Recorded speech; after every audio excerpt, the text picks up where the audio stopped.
From the 1011 Now Alert Center, Star City Buzz.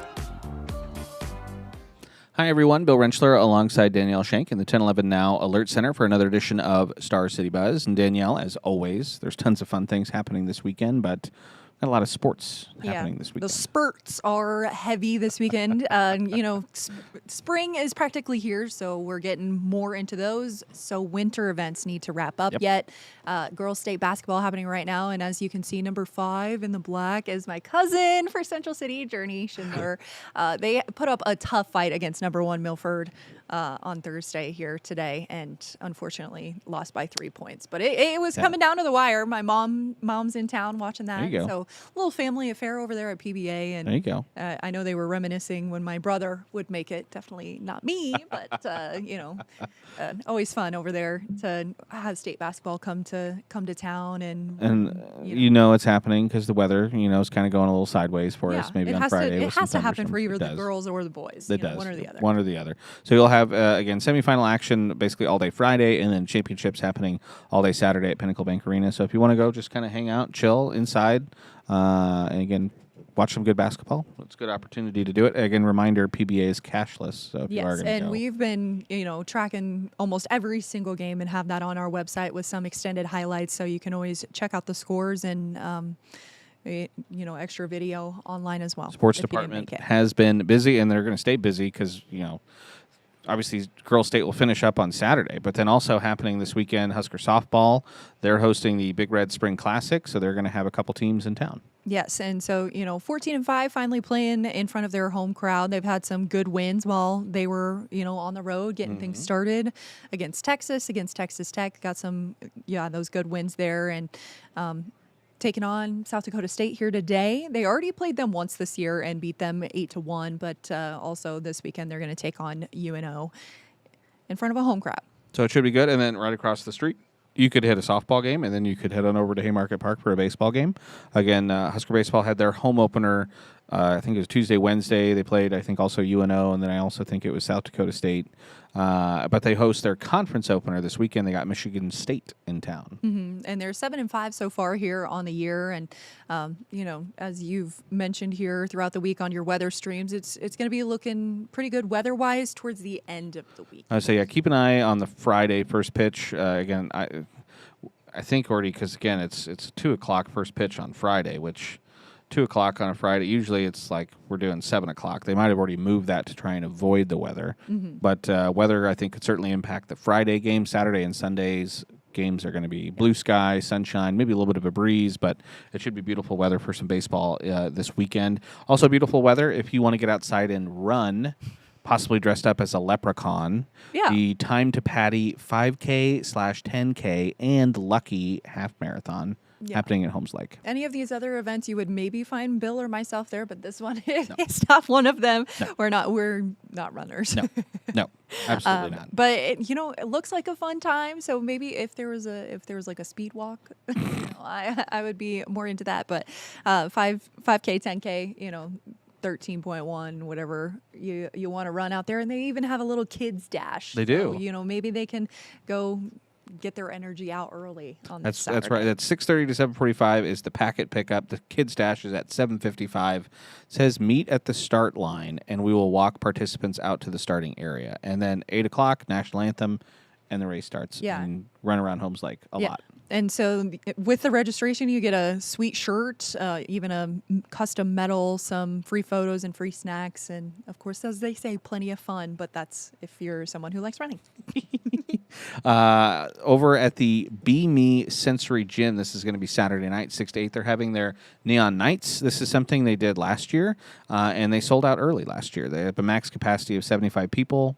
So if this is something that interests you, you probably want to get it on this sooner rather than later. Yeah, absolutely. And so it's a 2-hour glow party with some glow stations, snacks, and some door prizes. And I think age limit is around 0 to 18, so kind of a wide range there. But tickets are $25 a kid. Yeah, $25 a kid. Max 4 up children. to 2 adults per family free.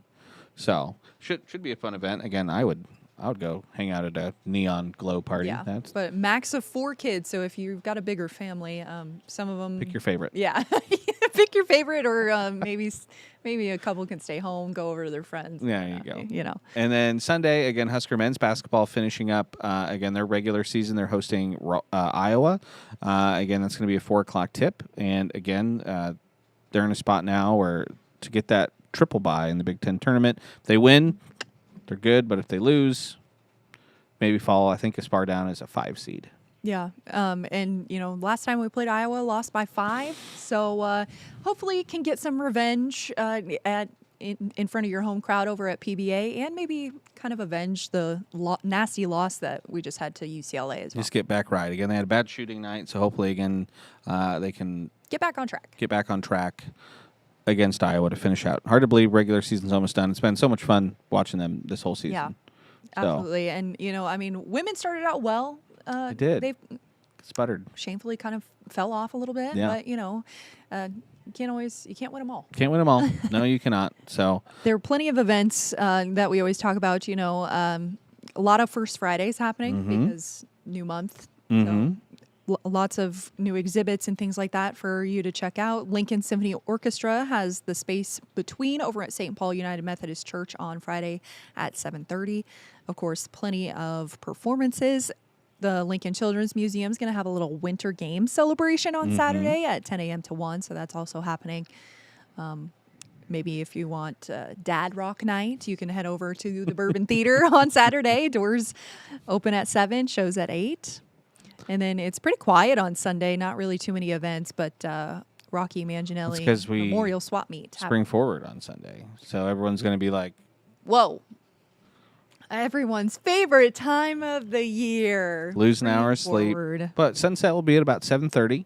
Yeah. Once you finally get over the hump of like the weird losing hour, trying to catch up during the week, then it's nice, because when it's sunny. And I would but prefer to light out. stay in daylight saving time versus standard time. I would rather have the later sunsets in the summer versus. So what does that look like if in the summer, if we would stay on standard time? I always kind of get the two confused because I think if you stay on standard time versus this is. So we're in standard time now. So if we kept standard time in like June, when you get to the summer solstice, which again is our longest day of the year, you would have sunset around 8 p.m.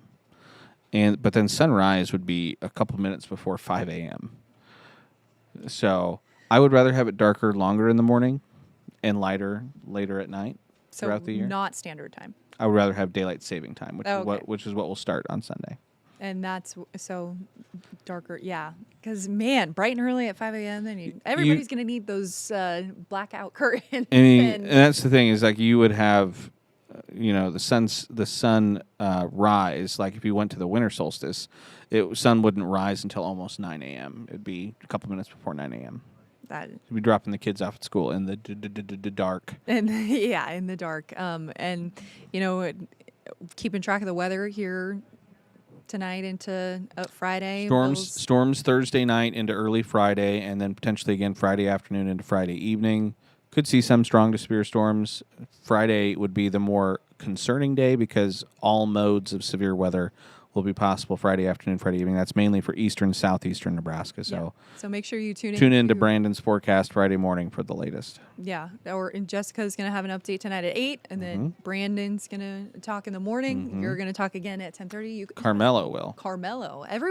We just have weather people who are on top of it. Okay? Everywhere. Everywhere, all at once. No.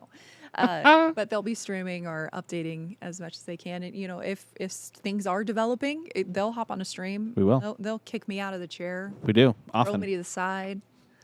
Get out of the way, Danielle. Or maybe you'll see me over here in the corner. Sitting in the... Hi. Now we're rambling. But anyways, so appreciate everyone for tuning in, watching. As always, again, check out the full list on 1011now.com. Again, you're right. It's going to feel like spring this weekend. 50s tomorrow, low 70s on Sunday. It should be really nice. Hope everyone finds something fun to do. Hope everyone has a nice weekend, and we'll see you next time. You've been listening to 1011 Star City Buzz. Watch, listen, stream on the 1011 Now app on YouTube or wherever you get your podcasts.